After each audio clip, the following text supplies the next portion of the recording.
নমস্কার। বুনিয়াদপুরের ৩৮তম বাউল উৎসব অনুষ্ঠিত হতে চলেছে। সেই উপলক্ষে অন্নদা খ্যাপা একটি নিজস্ব কণ্ঠে নিজস্ব গান আপনাদের সামনে শোনাবেন, স্বরচিত গান। শুনুন, গানটি ভালো লাগলে আমাকে সাবস্ক্রাইব করবেন, ফেসবুকে ফলো করবেন, তাহলে আমি আনন্দিত। I am very glad. বুনিয়াদপুরের পথে পথে হরিনাম দিয়ে মুখে চলো বন গৌর দেশে যাব।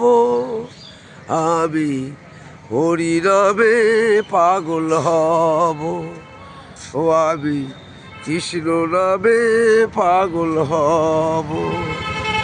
হরে কৃষ্ণ হরে কৃষ্ণ কৃষ্ণ কৃষ্ণ হরে হরে।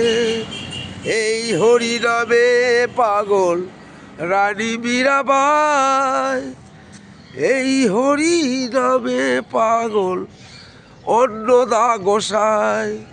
গোছাবো আমি কাকে, হরিনাম যাবে সাথে, যেদিন শ্মশান ঘাটে যাব। আমি হরিনামে পাগল হব, ও আমি কৃষ্ণ নামে পাগল হব।